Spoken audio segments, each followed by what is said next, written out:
সকাল সকাল সেজে গুজে সবাই মিলে রওনা হলাম নদিয়ার ফ্লাওয়ার অফ ভ্যালি চাপড়ার উদ্দেশ্যে। বাসস্ট্যান্ডে পৌঁছে বাসমশাইয়ের অপেক্ষা করতে করতে অবশেষে তিনি এলেন। বাসে ওঠে আমরা চাপড়া স্ট্যান্ডে নামলাম।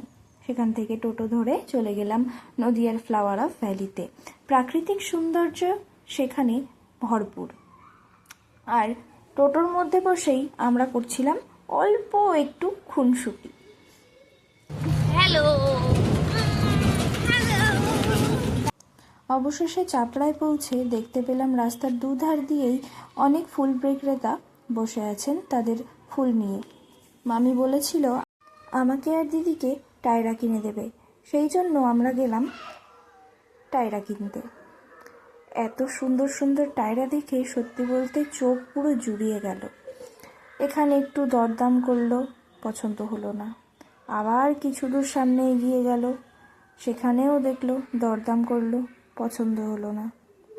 কি আর বলবো, এইটাই মনে হয় বাঙালি, সব কিছুতেই দরদাম। অবশেষে টুকটুক করতে করতে আমরা এই দোকানটায় চলে এলাম। সুন্দর সুন্দর ফুল এখানে সাজিয়ে রাখা হয়েছিল। আর এই দাদাটা তখন একটা টায়রা বানাচ্ছিল। অবশেষে এই কাকুর কাছ থেকে এটা আর এটা আমার পছন্দ হলো, দিদিও পছন্দ হলো।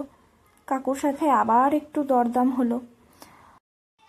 অবশেষে এই দুটো কিনে আমরা মাথায় পরে সারা চাপড়া চক্কর কেটে বেড়ালাম। ফাইনালি আমরা এখন চলে এসেছি চাপড়ায়, যেটাকে বলে পুরাতন চাপড়া। এখানে মানে প্রচুর ফুলের কালেকশন, চাষবাস সব এখানেই হয়। এখানে যেমন আমরা দেখতেই পাচ্ছি।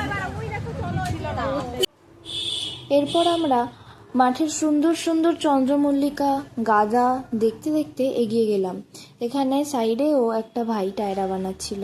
তাঁবু দেওয়া যে ঘরটা দেখতে পাচ্ছ, ওইখানে বিভিন্ন অসময়ের সবজি চাষবাস করা হচ্ছিল। চাপড়ায় এসে মাথায় টায়রা গুজে আমি আর দিদি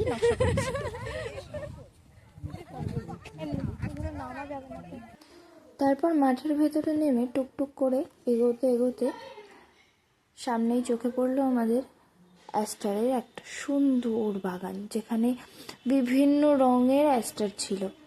সেগুলোই দেখবো। আর এই যে আমাদের লোকজন, আমার দিদি টুকটুক করে করে এগিয়েই যাচ্ছে আর আমাকে বারবার বলছে আমাকে কটা ছবি তুলে দে, আমাকে কটা ছবি তুলে দে। এরপর আমরা এই ছোট্ট বোনটার কাছ থেকে কয়েকটা অ্যাস্টার কিনে নিলাম। দিদি বলছিল যে অ্যাস্টার কিনে দে, বললাম তুই কটা কিনে দিবি বল। তারপর এই একটু দুজনের মধ্যে আবার খুনসুটি করতে করতে কিনলাম কয়েকটা অ্যাস্টার। কিছু দূর এগিয়েই দেখলাম এনারা রিলস বানাচ্ছে। মেয়েদেরটা মানা গেল, কিন্তু কাকুটাও যেভাবে নাচছিল সেটা জাস্ট মানে ভাবা যায় না। আবার অন্যদিকে তাকিয়ে দেখি এই কাকিমা এই দাদুকে নিয়ে রিলস বানাচ্ছে। মানে এরা ফুল দেখতে এসেছে না অন্য কিছু, সত্যি বুঝলাম না। সেসব বাদ দিয়ে চলে এলাম এই সুন্দর চন্দ্রমল্লিকার ক্ষেতটা দেখতে। চোখটা জাস্ট জুড়িয়ে গেল। অবশেষে চারিদিক ঘুরে আমরা এই গাছের তলায় এসে বসলাম। এখানে এই কাকিমাকে দেখলাম, উনি বসে আছেন। ওনার কাছে শুনলাম উনি নাকি সুদূর ব্যারাকপুর থেকে এসেছে। সত্যি বলতে শুনেও ভালো লাগলো যে আমাদের এই চাপড়াকে দেখতে এত দূর থেকেও লোকজন আসছেন। আপনারাও সবাই আসবেন, সত্যি বলতে খুবই ভালো লাগবে।